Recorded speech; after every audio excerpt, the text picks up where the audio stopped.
Assalamualaikum warahmatullahi wabarakatuh. Bismillah, alhamdulillah, wassalatu wassalamu ala rasulillah, nabiyina al-karim al-mustafa wa mawala Sayyidina Muhammad ibn Abdillah salatullahi wassalamuhu balagha risalah wa addal amanah wa nasahal ummah wa jahada fillahi haqqa jihadih hatta tarakana alal bayda lailuha kanahariha la yazigu anha illa halik. Salatullahi wassalamuhu wa ala alihi wa sahbihi wa man tabi'ahum bi ihsanin wa jihadin wa ittiba'in ila yaumiddin. Qala Allah Ta'ala fi Qur'anil Karim, ya ayyuhalladzina amanu taqullaha haqqa tuqatih wa la tamutunna illa wa antum muslimun. Wa qala ta'ala, ya ayyuhan nasu taqu rabbakumul ladzi khalaqakum min nafsin wahidah wa khalaqa minha zawjaha wa bassa minhuma rijalan katsiran wa nisaa'a wattaqullaha alladzi tasaaluna bihi wal arham innallaha kana 'alaikum raqiba. Wa qala ta'ala, ya ayyuhalladzina amanu taqullaha wa qulu qawlan sadida yuslih lakum a'malakum wa yaghfir lakum dhunubakum wa man yuti'illaha wa rasulahu faqad faza fawzan 'azima. Amma ba'd. Rabbi shrah li sadri wa yassir li amri wahlul 'uqdatam min lisani yafqahu qawli. Wa ba'd.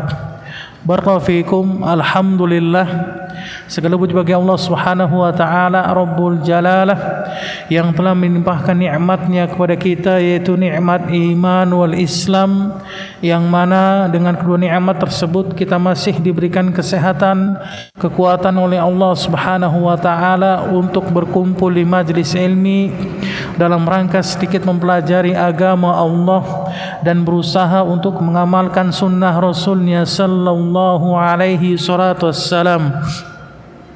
Salat dan salam kita curahkan kepada Nabi besar kita yang mulia sallallahu alaihi wassalam beserta para keluarganya, para sahabatnya dan pengikutnya. Taib, barakallahu fikum. Alhamdulillah, pada pertemuan sore hari ini insyaallah kita akan lanjutkan pembahasan kita syarah Masail al-Jahiliyah li fadilati Syekhina Shalih Fauzan hafizallahu taala. Walhamdulillah, kita sudah sampai kepada pembahasan bab yang ke-15. Ya, bab yang ke-15 yaitu berkenaan dengan i'tidharuhum an qabulul haqq bi'udhrin batil. Masalah jahiliyah yang ke-15 yaitu berkenaan dengan mereka tidak mau menerima kebenaran dengan alasan yang batil. Jadi termasuk dari masalah jahiliyah, kebiasaan jahiliyah, yaitu di mana mereka orang-orang jahiliyah terdahulu senantiasa tidak mau menerima kebenaran, tidak mau menerima yang hak dengan alasan yang batil atau dengan alasan yang diada-adakan oleh mereka. Ini kebiasaan mereka sampai sekarang, ya, yang ada pada sebagian dari kita, yang dimana mereka itu menolak dengan alasan tidak faham, ya. Mereka menolak dengan alasan tidak mengerti apa yang diucapkan oleh seseorang yang membawa kebenaran. Itu alasan mereka. Hati mereka telah tertutup, kata mereka. Nah, ini Allah abadikan di dalam firman-Nya Al-Quran surat Al-Baqarah ayat ke-88. Allah katakan, wa qalu qulubuna ghulf, dan mereka mengatakan hati kami telah tertutup. Kemudian Allah balas perkataan mereka, balla'anahumullahu bikufrihim, akan tetapi Allah melaknat mereka karena sebab kekufuran yang ada pada mereka, sehingga mereka menutup hati mereka dari kebenaran maka Allah laknat mereka. Allah jadikan mereka ini tidak faham. Allah jadikan mereka ini benar-benar di atas kejahilan, di atas kesesatan, karena kesombongan yang ada pada mereka, karena kekufuran yang ada pada mereka, sehingga mereka mengatakan hati kami telah tertutup dari ucapan Engkau, dari perkataan Engkau. Akan tetapi sedikit dari mereka apa yang beriman, sedikit dari mereka itu yang kembali kepada Allah Subhanahu wa taala. Kemudian di dalam firman yang lain Allah katakan, Al-Qur'an surat Hud ayat ke-91, di mana orang-orang jahiliyah terdahulu ketika dinasihatkan oleh Nabi Syuaib, ya, Nabi Syuaib menasihatkan mereka agar kembali kepada Allah, agar kembali kepada jalan Allah. Maka mereka mengatakan apa? Ya Syuaibu, ma nafqahu katsiran mimma taqulun. Wahai Syuaib, kami tidak banyak mengetahui atas apa yang engkau katakan. Jadi mereka ini pura-pura enggak ngerti. Mereka ini pura-pura enggak faham, padahal mereka faham. Padahal mereka mengerti apa yang diucapkan oleh Nabi Syuaib. Padahal Nabi Syuaib ini dijelaskan oleh para ulama adalah seorang nabi yang fasih dalam berbicara, seorang nabi yang lugas, jelas dalam menyampaikan risalah, dalam menyampaikan wahyu yang Allah turunkan. Tapi apa, mereka ini karena emang dasarnya, ya, orang-orang jahiliyah ini karena dasarnya mereka ini tidak mau menerima kebenaran, karena emang dasarnya itu mereka itu sombong, kufur terhadap risalah yang dibawa oleh Nabi Syuaib, maka mereka mengatakan apa? Ma nafqahu katsiran mimma taqul. Kami benar-benar tidak faham terhadap apa yang engkau katakan wahai Syuaib. Hal ini sama enggak dengan apa yang diucapkan oleh sebagian dari kita, yang dimana ketika kita sampaikan kepada mereka ini tentang sunnah misalnya, contohnya apa? Sunnah yang mudah bagi kita apa? Sunnah jenggot lah misalnya. Jenggot kan hukumnya sunnah, memanjangkan jenggot sunnah. Tapi mencukur jenggot hukumnya apa? Haram, hukumnya nggak boleh. Nah, kemudian kita katakan ketika kita melihat ada seorang muslim yang dengan sengaja dia mencukur habis jenggotnya misalnya, kemudian kita jelaskan, kenapa anda cukur jenggot anda? Ya, bukankah Rasul membiarkan jenggot, kemudian Rasul memerintahkan untuk memanjangkan jenggot, tidak mencukur jenggot? Karena dengan mencukur jenggot sama dengan apa? Kita sama dengan orang Majusi. Apa kata mereka? Aneh nggak paham apa yang kita ucapin. Nah, jadi mereka ini apa? Seolah-olah mereka itu tidak menerima dengan alasan nggak ngerti, pura-pura nggak paham mereka ini. Pura-pura mereka apa? Berkilah, berhilah. Ini senjatanya orang-orang ahlul bid'ah. Senjatanya orang-orang ahlul bid'ah dan ahlul ahwa. Antum tahu ahlul ahwa? Pengikut hawa nafsu. Jadi senjatanya mereka itu, yang selalu dijadikan senjata bagi mereka adalah apa? Ketidakmengertian mereka terhadap agama. Kemudian yang kedua yang biasa mereka jadikan senjata adalah guru-guru mereka ini melakukannya. Lawang guru kita aja gini kok, masa nggak boleh? Itu senjata mereka yang kedua. Jadi mereka itu pura-pura nggak paham yang pertama. Kalau mereka sudah mentok misalnya ketahuan, mereka akan cari senjata yang kedua. Apa kata mereka? Lah nggak apa-apa dong. Masa masalah sunnah aja sampai dibesar-besarkan? Masa masalah jenggot aja sampai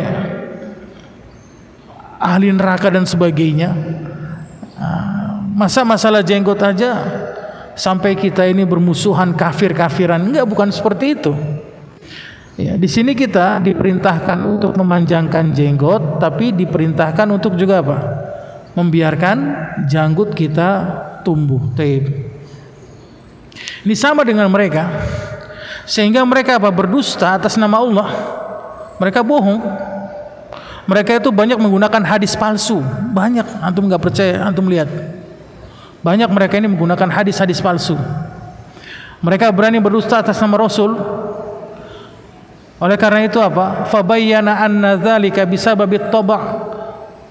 Maka Allah menjelaskan orang-orang jahiliyah terdahulu menolak kebenaran karena apa? Karena hati mereka lah yang telah mereka tutup sendiri. Jadi mereka sendiri yang menutupnya. Jadi bukan Allah yang menutup hati mereka. Jadi mereka itu sudah tidak menerima kebenaran, sehingga mereka lah menutup hati mereka dengan sengaja. Maka Allah tutup hati mereka dengan benar, ya, karena sebab kekufuran yang ada pada mereka. Oleh karena itu dijelaskan oleh Syekh hafizallahu taala, yang dimaksud dengan mereka tidak mau menerima kebenaran karena mereka pura-pura nggak paham, itu dia intinya. Jadi inti dari pembahasan bab yang ke-15 ini, orang-orang ahlul ahwa, pengikut hawa nafsu, dan ahlul bid'ah, ketika sampai kebenaran kepada mereka ini, mereka pura-pura enggak faham, sehingga mereka sengaja menutup kebenaran yang ada pada diri mereka. Begitu pula sama dengan orang-orang musyrikin terdahulu. Ketika Rasul SAW menyerukan Islam kepada mereka, ya, lamma da'ahum Rasulullah SAW lil Islam, ketika Rasul menyerukan mereka kepada Islam, qalu, maka mereka mengatakan apa? Wa qalu qulubuna gulf, dan mereka mengatakan hati kami telah tertutup oleh engkau wahai Muhammad. Bal la'anahumullahu bikufrihim, akan tetapi Allah melaknat mereka karena sebab kekufuran yang ada pada mereka. Faqalilam ma yu'minun, dan sedikit sekali dari mereka itu yang beriman kepada Allah dan Rasulnya. Ini makna yang pertama. Jadi makna yang pertama kata Syekh apa? Mereka sengaja menutup hati mereka dari kebenaran karena sebab kekufuran yang ada pada mereka. Kemudian makna yang kedua dijelaskan oleh Syekh, annaha mamlu'atun minal ilmi, mereka itu sudah dipenuhi dengan apa? Dengan ilmu yang mereka anggap benar. Antum paham gak di sini? Antum sampaikan kepada mereka tentang misalnya kemarin satu surah, kebiasaan mereka apa? Keluar bawa obor kan, kemudian salawat nariyah, jalan keliling kampung. Antum bisa lihat kemarin satu surah itu satu Muharram. Ingat gak antum malam Jumat itu kan? Ingat gak antum? Pernah ada gak kejadian di tempat antum itu? Ada nggak? Antum lihat nggak? Itu ada, itu kebiasaan mereka. Jadi kebiasaan mereka itu setiap malam satu Muharram itu mereka keliling salawat nariyah, kemudian keliling kampung sambil salawat kata mereka. Jadi kalau kita sampaikan pada mereka misalkan, loh kenapa antum melakukan hal ini? Bukankah ini tidak ada landasan dari Rasul? Maka mereka akan mengatakan, loh siapa bilang? Guru kami telah mengatakan ini itu. Jadi mereka itu sudah merasa sudah penuh dengan ilmu yang ada pada mereka. Ajaran selama ini nenek moyang yang mereka dapati. Ini makna yang kedua dari ayat surat Al-Baqarah ayat yang ke-88. Ini makna yang kedua kata Syekh. Yang pertama apa tadi? Paham gak antum? Orang-orang jahiliyah, orang-orang ahlul bid'ah dan pengekor hawa nafsu menolak kebenaran. Kenapa? Sengaja menutup diri mereka dari kebenaran. Ini yang pertama. Jadi belum datang kebenaran yang sampai kepada mereka apa? Langsung ditolak oleh mereka. Ini makna dari ayat yang kita bacakan tadi, surat Al-Baqarah ayat yang ke-88. Kemudian makna yang kedua kata Syekh, hati mereka ini sudah penuh dengan ilmu yang ada pada mereka. Syubhat, antum tahu syubhat kan? Syubhat yang sampai kepada mereka. Jadi mereka ini selama ini diajarkan oleh guru-guru mereka bahwasanya boleh kita keliling kampung bawa obor salawatan memperingati malam 1 Syuro, 1 Muharram, pergantian tahun baru Hijriyah Islam. Ini yang diajarkan oleh guru-gurunya. Jadi mereka ini sudah merasa kita udah lebih tahu dari ente, kata mereka gitu. Makanya kata Syekh apa? Falasna bihajatin ila kalami ahad. Kami enggak butuh dari perkataan seseorang pun. Falaisu biza'mihim bihajatin ila rasul. Maka mereka juga mengatakan kami tidak membutuhkan apa? Mereka mengklaim tidak butuh kepada Rasul. Jadi perkara jahiliyah yang ada pada orang-orang musyrikin terdahulu sama persis dengan perkara jahiliyah yang ada pada umat kita ini, umat Islam, sebagian dari kita. Antum paham gak sih maksudnya? Jadi hubungan antara perkara jahiliyah yang biasa dilakukan oleh mereka, orang-orang jahiliyah ini ada penyakitnya dengan sebagian dari kalangan saudara kita kaum muslimin. Itu makanya Syekh Muhammad At-Tamimi membuat kitab Masail Al-Jahiliyah, perkara-perkara jahiliyah yang biasa dilakukan oleh orang-orang terdahulu ada pada siapa? Umat Islam di antara kita. Itu makanya diperingatkan kita untuk tidak seperti mereka. Taib. Barakallahu fikum. Jadi antum ingat dua makna ya. Ana ulangi makna yang pertama tadi apa? Mereka meyakini bahwasannya apa tadi? Jadi mereka itu enggak butuh kebenaran, mereka sudah menutup kebenaran dari hati mereka, udah enggak, belum datang kebenaran udah ditolak kalau mereka. Itu yang pertama. Ya, karena sebab apa? Kekufuran, kesombongan yang ada pada hati mereka. Itu kita katakan Maulid Nabi enggak boleh. Contohnya, belum sampai kepada mereka berita khobar larangan tentang Maulid Nabi sudah ditolak oleh mereka jauh-jauh. Wahabi, benar nggak? Benar kan? Sehingga mereka menutup hati mereka. Gimana kita mau nyampaikan kebenaran? Orang mereka sendiri aja apa? Yang menutup diri mereka, nggak bakalan sampai kepada mereka. Antum mau debat sama mereka dari pagi sampai pagi lagi nggak bakal ketemu. Karena mereka sengaja sudah ditutup hatinya oleh mereka sendiri. Karena sebab apa? Kesombongan dan kekufuran yang ada pada mereka. Kemudian sebab yang kedua apa kata Syekh? Karena mereka merasa mereka sudah lebih tahu, lebih berilmu, sudah penuh dengan ilmu yang ada pada mereka, sehingga mereka menolak ilmu yang datang dari selain mereka.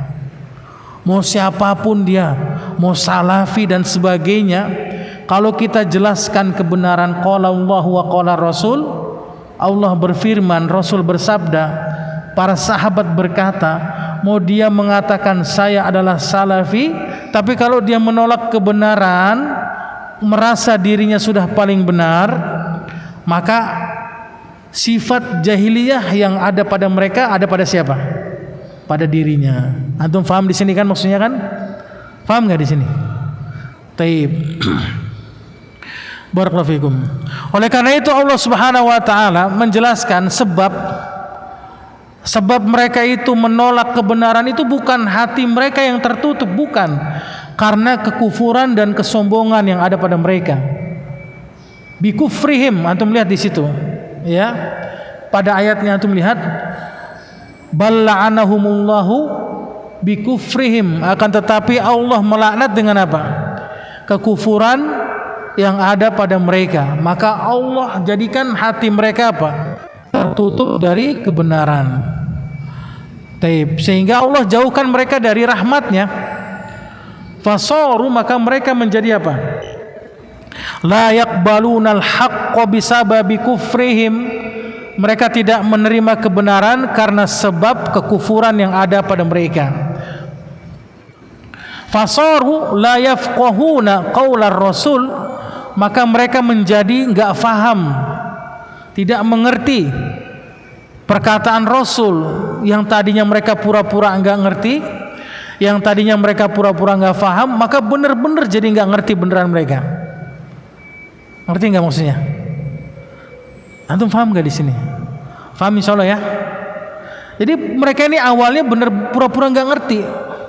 Masa bodoh amat, pura-pura nggak ngerti apa yang diucapkan oleh orang yang membawa sunnah misalnya. Karena sebab pura-pura mereka yang tidak mengerti, maka Allah jadikan mereka tidak mengerti. Ya, Allah tutup hati mereka dari kebenaran. Li'annahum, kata Syekh, la yaltafituna ilaihi, karena mereka tidak melihat kepada kebenaran, wala ya'ba'una bihi, dan mereka tidak memperhatikan kebenaran.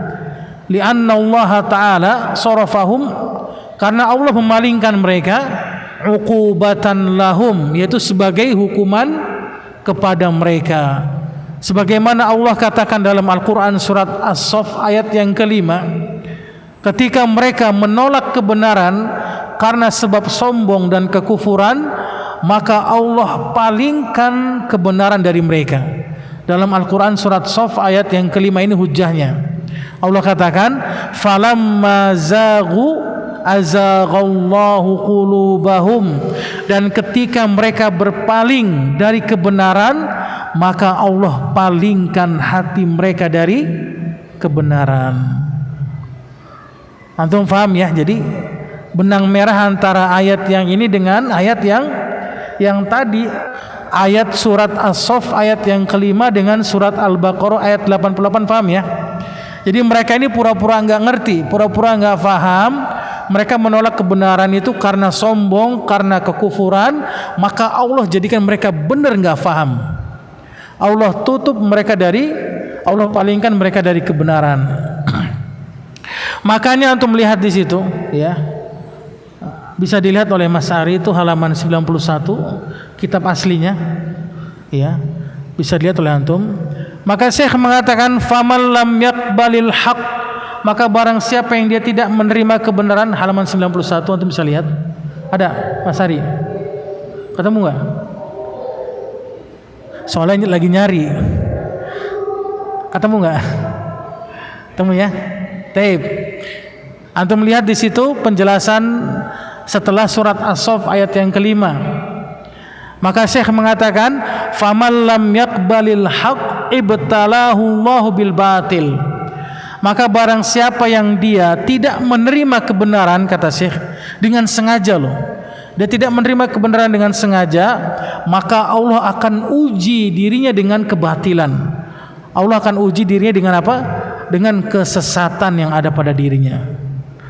Wa sara ba'da dzalik la yaqbalul haq, maka dia menjadi tidak akan pernah menerima kebenaran. Karena apa? Pura-pura enggak ngerti dia, pura-pura enggak faham, maka Allah jadikan dia benar-benar tidak menerima kebenaran. Li'annahu yufsidu qalbuhu, karena hatinya telah rusak. Hatinya telah rusak. Taib.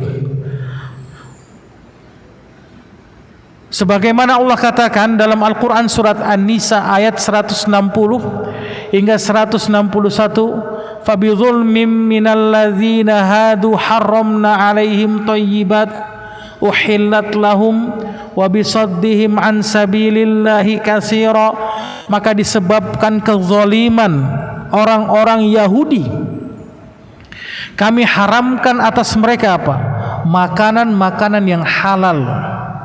Jadi karena sebab kezaliman orang-orang Yahudi, mereka ini sengaja sok tahu, mereka ini nggak mau menerima kebenaran, pura-pura nggak tahu, pura-pura bodoh, sok tahu, akhirnya Allah haramkan yang halal bagi mereka.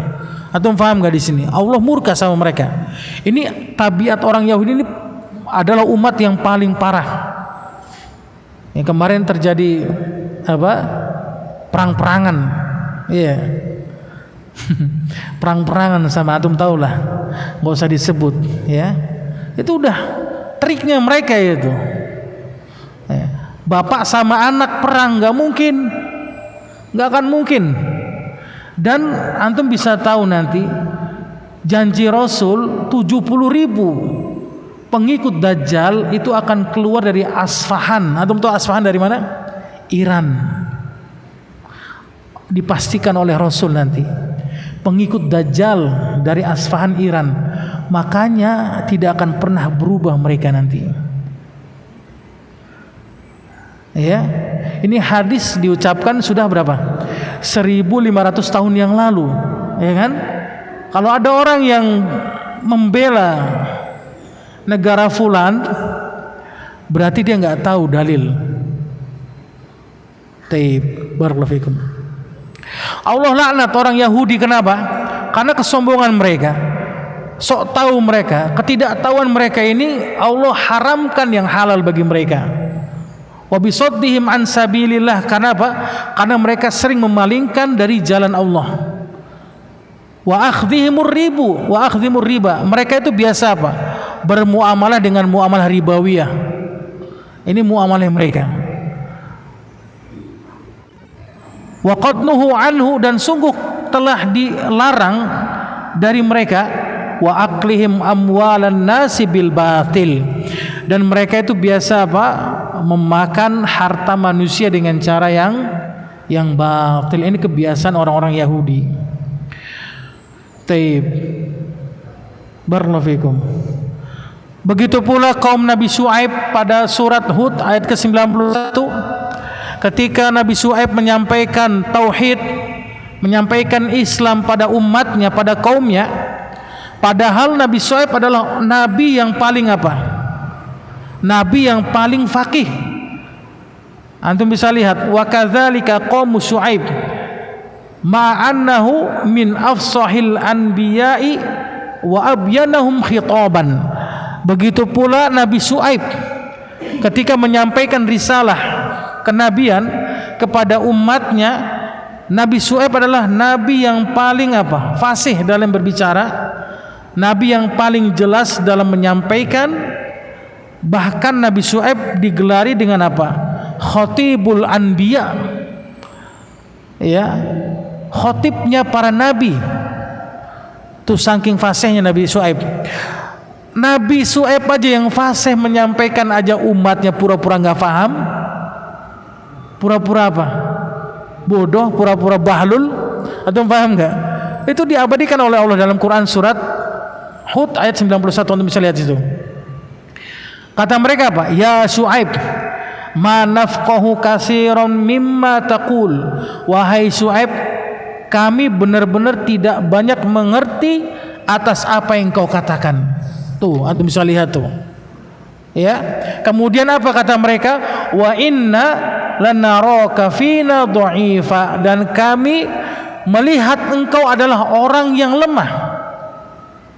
Oh, antum bisa bayangkan, sudah dibilang pura-pura nggak paham, ngejek Nabi Syuaib, orang yang paling lemah. Kemudian apa kata mereka? Walau la rahtuka la rajamnaka. Kalau bukan karena keluargamu hai Syuaib yang mulia di hadapan kami, maka pasti kami akan merajam engkau. Itu bisa bayangkan tuh. Berani nggak mereka sama Nabi kan?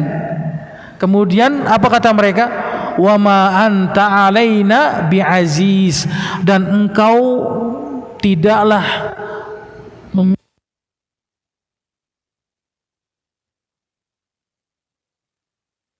yang penyampaiannya itu bagus banget. Kalau dalam bahasa kita apa? Kayak Ustadz Syafiq ya, lembut, santun, ya kan? Kemudian jelas penyampaiannya, kena kayak Ustadz Nuzul, ya kan? Enak gitu, adem. Itu aja masih aja nggak diterima oleh mereka. Emang dasarnya ahlul bid'ah. Antum paham kan? Mau yang antum sampaikan mirip kayak Ustadz Yazid rahimahullahu ta'ala, atau yang lembutnya minta ampun kayak Ustadz Nuzul, kalau ahlul bid'ah dan ahlul ahwa kagak bakal sampai tuh ilmu ke mereka. Antum paham kan maksudnya di sini? Kecuali sedikit yang mereka bertaubat kepada Allah, mencari kebenaran. Ya Ustadz, dulu ana benci banget sama sunnah Ustadz, sampai gedek banget ana ngeliat orang yang jenggotan. Pokoknya setiap ada orang yang jenggotan, setiap ada orang yang celananya cingkrang, ana enak banget Ustadz. Sekarang ana udah jenggotnya paling gede, ya bener nggak? Ya kan? Masya Allah ya. Sunnah sudah menyapa antum ya. Antum mungkin dulu gitu kan, gak suka dengan sunnah kan. Karena orang-orang ahlul bidah itu sukanya apa? Musik kan ya. Musik sama ngudut itu sukanya itu ya. Orang udut orang enak. Sama musik mereka itu hobinya itu. Taib. Jadi Nabi Syuaib saja orang yang paling fasih aja ditolak oleh mereka. Mereka gak mau menerimanya. Karena apa? Karena kesombongan yang ada pada mereka, sehingga mereka mengatakan, kami tidak mengerti banyak apa yang kau ucapkan wahai Syuaib. Kalaulah bukan karena keluargamu yang mulia, kalaulah bukan keluargamu yang kami agungkan, maka kami pasti telah membunuh engkau wahai Syuaib. Dirajam, antum tahu rajam kan? Dilempar pakai batu sampai mati, itu rajam. Jadi kalau kata mereka nih, umatnya Syuaib ini, Nabi Syuaib alaihissalam, kalau bukan karena keluargamu yang mulia terpandang di hadapan kami, maka kami pasti akan membunuhmu. Itu bahasanya. Taib, ya. Barakallahu fikum. Karena sebab mereka itu pura-pura nggak faham, karena sebab mereka itu pura-pura nggak ngerti, maka Allah tutup hati mereka. Ya. Allah tutup hati mereka. Wa kadzalika kuffar Quraisy, begitu pula kufar Quraisy, umatnya Rasulullah. Madza qalu li Rasul, apa yang mereka katakan kepada Rasul? Wa qalu qulubuna ghulf wa qalu qulubuna fi akinnatin mimma tad'una ilaihi wa fi adhanina waqrun wa min bainina wa bainika hijabun fa'mal innana amilun. Antum bisa lihat dalam Quran surat Fussilat ayat yang kelima. Ini orang-orang Quraisy ini, mereka mengatakan apa? Hati kami telah tertutup atas apa yang engkau serukan kepada kami. Wa fi adzanina waqrun, dan di telinga kami ini ada sumbatan. Ya, jadi mereka itu apa? Sengaja gini, ditutup oleh mereka ini dengan tangan mereka. Wa min bainina wa bainika hijabun, dan di antara kami, di antara engkau Muhammad ada apa? Pembatas hijab.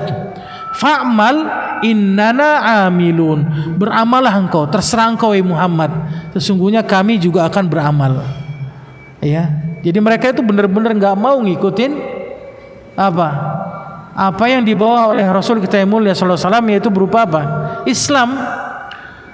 Fal kuffar, kata Syekh di akhir dari pembahasan bab yang ke-15, tariqatuhum wahidah. Orang-orang kufar, jalan manhajnya mereka itu satu. Yuqabiluna da'watar rusul, mereka menentang dakwahnya Rasul, seruannya Rasul. Bi annahum la yafhamuna kalamahum. Itu antum kasih garis ya, antum tulis. Karena mereka enggak faham ucapan nabinya mereka, pura-pura enggak faham, maka Allah jadikan mereka benar-benar enggak faham. Allah aminkan mereka jadi benar-benar enggak faham. Taib. Barakallahu fikum. Ya. Jadi kesimpulannya apa tadi pada bab yang ke-15 ini? Apa yang dapat kita simpulkan? Apa? Dua hal yang menyebabkan mereka itu menolak kebenaran. Apa yang pertama tadi? Ingat nggak? Mereka sudah menutup hati mereka dari kebenaran. Karena sebab apa? Sombong dan kufur. Ya, ingkar dan sombong. Jadi belum datang kebenaran sudah ditutup oleh mereka hatinya. Ini yang pertama. Yang kedua apa tadi? Ingat nggak?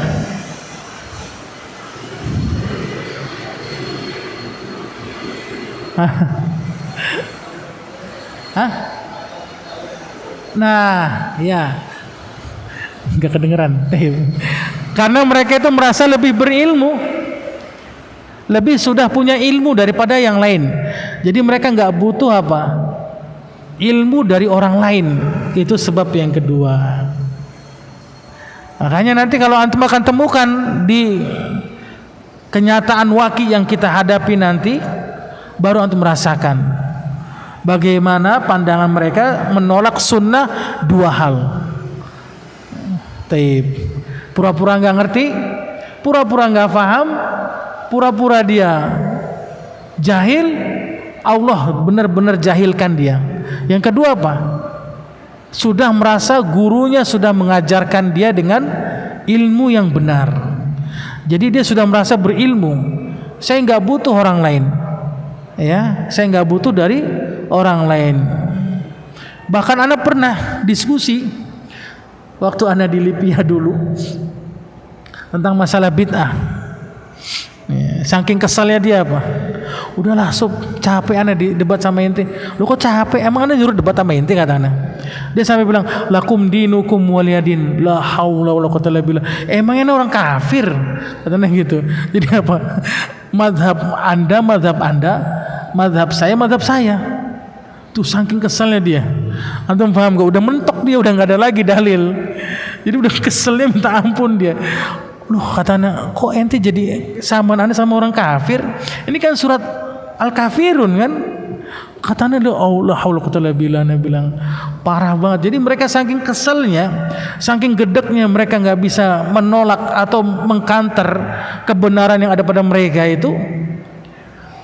Makanya ada fenomena terjadi, salah seorang habib yang masyhur, ya, habibnya dikenal. Ya, siapa itu Syafiq Basalamah? Ya, Syafiq Basalamah itu bukan ini. Syafiq Basalamah itu Wahabi. Syafiq Basalamah itu apa? Mengkafirkan orang tuanya Rasul. Dia nggak ngerti itu. Suruh belajar lagi dia ilmu apa? Jarh wa ta'dil katanya. La haula wala quwwata illa billah. Yang suruh belajar dia Pak Ustaz Syafiq, kan kocak ya kalau bahasa kita ya. Lucu. Jadi dia itu merasa dia itu lebih berilmu daripada Ustaz Syafiq. Kan Ustaz Syafiq udah jelas gurunya. Ya kan? Antum mungkin pernah lihat itu menyebar di YouTube itu seorang habib itu, ya, yang dia membantah perkataan Ustaz Syafiq. Katanya Ustaz Syafiq suruh belajar lagi, yang mengatakan orang tua Rasul itu di neraka itu ada hadis dalil yang mengatakan orang tua Rasul di neraka itu hadisnya lemah katanya. Kata dia gitu.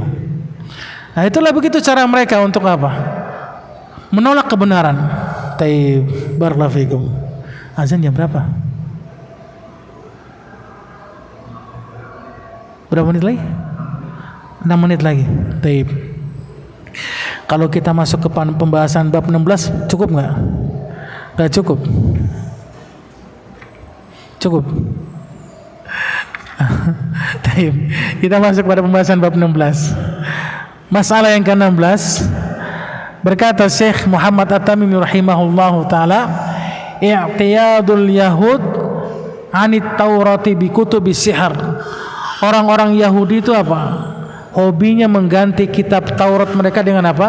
Kitab-kitab sihir. Ini hobinya mereka. Jadi mereka itu suka mengotak-ngatik kitab mereka menjadi kitab sihir. Itu yang mereka lakukan terhadap kitab Injil. Ya, jadi biar antum tahu, yang merubah kitab Injil yaitu siapa? Tahu nggak antum? Paulus. Ya, makanya ada namanya perjanjian baru, itu atas perubahan dia itu. Itu nggak bisa dibohongin lagi oleh mereka itu. Jadi sampai sekarang ini revisi terbaru 2024 itu kitab mereka direvisi.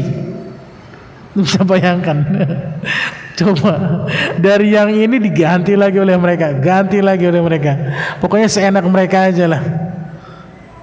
Ya, makanya cuma satu kitab saja yang kemurnian keasliannya itu dari awal turunnya Al-Quran sampai akhir zaman nanti tidak akan pernah berubah sampai titik komanya, nggak akan pernah berubah, karena janjinya Allah, inna nahnu nazzalna dzikra wa inna lahu lahafizun. Sesungguhnya kamilah yang menurunkan Al-Quran dan kamilah pula yang akan menjaga Al-Quran. Jadi nggak akan pernah Al-Quran berubah atau diganti oleh manusia. Allahu alam. Soalnya kita akan lanjutkan nanti pada pembahasan yang akan datang. Bab yang ke-16 berkenaan dengan orang-orang Yahudi mengganti Taurat dengan kitab-kitab sihir. Ada pertanyaan silakan. Silakan yang mau bertanya. Fadhal. Allahu alam.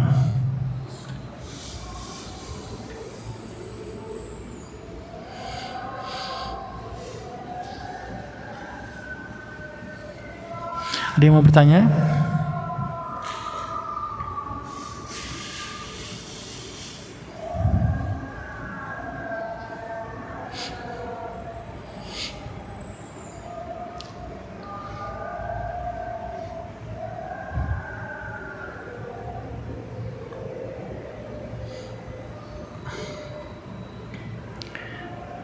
Antum mau bertanya? Ada yang mau bertanya?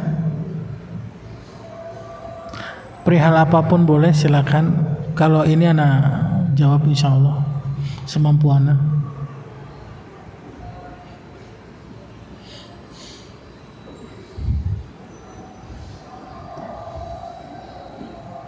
Tapi tadi insya Allah paham ya, garis besarnya bab 15 ya, insya Allah ya. Jadi biar ada oleh-oleh lah. Pulang ke rumah ada oleh-oleh nanti. Jadi antum tahu nih, mereka itu menolak kebenaran dengan dua cara tadi. Karena mereka sengaja menutup hati mereka dari kebenaran, itu yang pertama. Yang kedua apa? Karena mereka sudah merasa lebih berilmu. Itu dua hal. Ya. Taib. Ada pertanyaan? Silakan.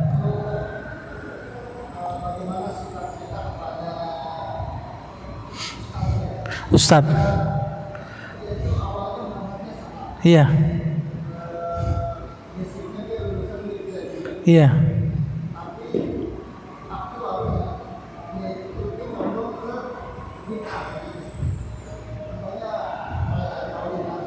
Ikut dia.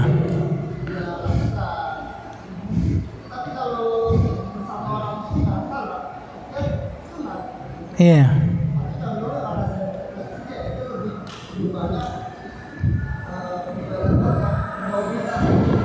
Iya. Bagaimana sikap kita terhadap seorang dai atau seorang ustadz yang dia secara zahirnya dia terlihat sunnah ya, jenggotan, kemudian di atas mata kaki, tapi dia suka ngumpul juga kepada ahlul bid'ah, ya, suka ngumpul-ngumpul kalau ada maulidan, kalau ada yasinan, kalau ada nuzul Quran, dia ikut gitu misalnya. Bahkan dia mengadakannya. Maka kita katakan dia bukan dai ahlus sunnah. Ya bukan dai ahlus sunnah. Ya, kalau antum belajar kitabnya Syekh Shalih Fauzan, ada nama kitabnya judul itu Ma'alimu Manhaji Ahli Sunnati wal Jamaah. Metode ahlu sunnah wal jamaah dalam beragama. Kata beliau, seseorang ahlu sunnah wal jamaah itu harus jelas dalam bermanhaj. Jadi kalau misalkan seseorang itu pelin-pelan atau bahasa kita itu masuk ke ini oke, masuk ke itu oke, berarti dia manhajnya dipertanyakan. Ya. Dia masih ikut maulidan. Tapi kalau ada kumpulan para ahlu sunnah, dia ikut. Kenapa? Karena dia secara nampaknya terlihat jelas kan, di atas mata kaki, jenggotan. Tapi ketika di posisi lain dia itu ikut juga meramaikan kebid'ahan. Seperti itu kan contohnya. Maka itu tidak boleh antum ambil ilmunya. Ya sholat di masjidnya nggak apa-apa, nggak masalah antum. Ya, sholat di masjidnya nggak apa-apa. Kalau dia jadi imamnya juga nggak apa-apa, nggak masalah. Tapi kalau misalkan antum dengar ceramah kajian dia, ditakutkan dia melontarkan subhat, ya, takutnya dia bilang nggak apa-apa maulid Nabi, yang penting kita duduk aja di situ, nggak masalah, antum nggak usah dengerin, kata dia misalnya. Kan itu baik, memuji Rasul, mengingat kelahiran Rasul. Nah, itu yang jadi subhat baginya kan. Itu banyak sekali subhat-subhat yang lainnya. Nah, seperti contohnya kalau orang mau umroh harus diazanin, itu kebiasaan mereka ada. Bahkan ada ustadz lulusan LIPI ya membolehkan hal ini. Ada. Secara zohirnya dia sunnah. Zohirnya sunnah, tapi dia membolehkan ini. Ini dari mana dalilnya dia? Itu kan pertanyaan kita. Seperti itu, ya. Ya, jadi itu yang harus antum perhatikan. Barakallahu fikum. Makanya kata Imam Ibnu Sirin apa? Innal ilma dinun. Ilmu adalah agama. Fanzuru amman ta'khuduna dinakum. Maka lihatlah dengan siapa engkau mengambil ilmu tersebut. Antum masalah urusan perut aja antum hati-hati. Benar gak? Apa antum mau ngambil makanan yang habis dibuang di tong sampah? Mau gak? Mau gak kira-kira antum? Kan bisa Ustadz ambil baiknya buang buruknya. Sekarang gini, antum anak kasih makanan, anak buang tuh di tong sampah plastik, makan. Mau gak kira-kira antum? Enggak bakalan mau, Ustadz, jorok. Ngapain lagi anak makan makanan dari tong sampah? Masalah perut aja ente itu sampai pilih-pilih. Kenapa masalah agama enggak lebih pilih-pilih antum? Ngerti enggak? Tip ya. Barakallahu fikum. Allahu a'lam. Tip. Ada lagi? Ada lagi?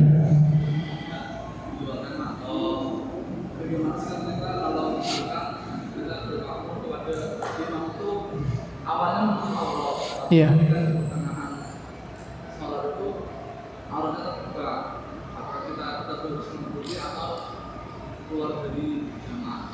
Auratnya terbuka dengan sengaja. Bagaimana Ustadz? Apakah kita harus mengikuti sholatnya atau tidak? Menutup aurat termasuk apa? Rukun atau syarat? Ayo, ini yang dasar ini. Rukun atau syarat? Antum ngaji udah berapa tahun nggak tahu rukun syarat? Piye gitu? Rukun atau syarat? Rukun atau syarat untuk aurat? Hah? Syarat tuh, dan antum yakin itu syarat. Kalau syarat, kalau antum tinggalkan dengan sengaja atau lupa, batal nggak sholatnya? Batal nggak? Antum tinggalkan syarat dengan sengaja atau lupa, batal nggak? Batal nggak antum? Antum kata siapa enggak? Antum jangan ngikutin beliau Mas Ali, jangan ikutin. Sesat antum bareng nanti. Ya. Sesat semua jadinya antum tuh kan. Ya Allah. Batal ya. Jadi antum meninggalkan syarat dengan sengaja atau lupa, batal hukumnya. Batal. Antum meninggalkan wudu, lupa. Antum ingat setelah sholat, oh iya anak nggak wudu, sah nggak sholatnya? Sah nggak sholatnya? Sah nggak sholatnya? Hah? Nggak sah. Batal sholat antum. Udah suruh ngulang lagi antum. Paham nggak antum? Antum sholat, ada najisnya di celana antum. Antum ingatnya setelah antum selesai sholat asar. 2 sholat antum udah laluin kan? Zuhur antum sholat, ada najisnya di celananya antum. Ingatnya setelah asar, berarti berapa sholat antum ingat? Berapa antum ini lakukan? 2 sholat. Oh iya ada najisnya. Diulang nggak sholatnya? Wajib antum ulang sholatnya. Wajib diulang sholatnya. Iya, karena ada najisnya di celana antum. Iya. Allah Ustaz. Masih belum paham juga. Belum paham juga, ya.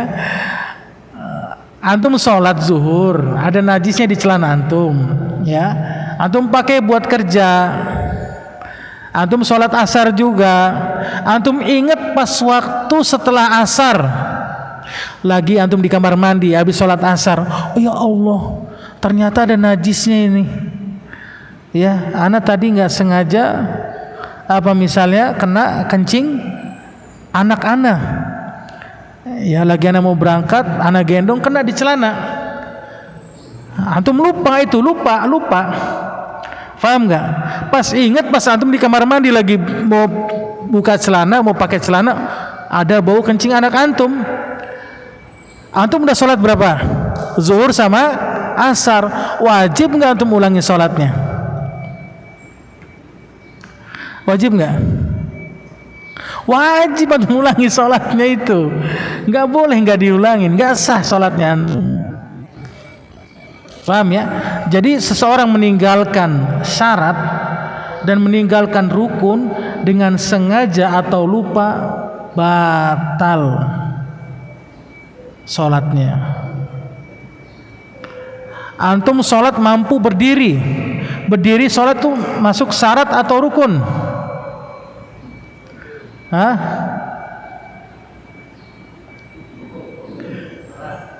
Syarat. Yang lain, syarat atau rukun? Berdiri. Rukun ya. Jadi berdiri itu kalau antum mampu itu termasuk rukun sholat. Antum pura-pura sakit sama istri antum, pura-pura sakit. Aduh, mah, kayaknya aku sakit nih, mah sakit perut. Kata istri antum, ya udah sholatnya duduk aja pak. Antum mampu berdiri, antum melakukan sholat duduk, tidak sah sholat antum. Faham gak antum? Maka wajib sholatnya antum ulang kembali. Ngerti ya? Jadi meninggalkan syarat dan rukun dengan sengaja atau lupa, maka membatalkan sholatnya. Ya, gitu. Oh iya, baru aja. Sikap kita sebagai makmum apa? Sikap kita sebagai makmum, antum harus mufaraqatul jamaah, meninggalkan jamaah, antum pisah dari jamaah. Contohnya, imam sholat pakai kaos, ya, pas lagi sujud kelihatan celengannya. Tahu nggak celengan antum? Kan banyak kayak gitu ya. Tahu nggak? Paham nggak celengan itu ya? Belahan itunya. Ya kan banyak kayak gitu. Ketarik kaosnya kelihatan celengannya, berarti kelihatan auratnya itu kan? Sah nggak sholatnya? Maka kalau antum teruskan sholatnya, berarti antum bermakmum dengan imam yang tidak sah sholatnya.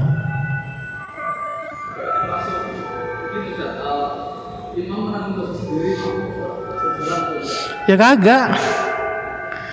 Enggak. Kan imamnya udah nggak sah, gimana antum? Imamnya sudah tidak sah sholatnya. Bagaimana imam suruh nanggung dosanya sendiri? Kalau nanggung dosanya sendiri berarti bukan masalah yang syarat atau rukun, kayak gitu. Kalau masalah wajib itu beda. Kalau antum meninggalkan doa ruku, antum lupa, bukan karena sengaja, atau untuk meninggalkan tasahud awal karena lupa, itu tidak membatalkan sholat antum. Paham ya? Seperti itu. Taib. Belum azan dulu ya. Silakan. Taib. Allahu a'lam ya. Taib, kita tutup dengan kafaratul subhanaka wa bihamdik asyhadu an la ilaha illa anta astaghfiruka wa atubu ilaik. Assalamualaikum warahmatullahi wabarakatuh.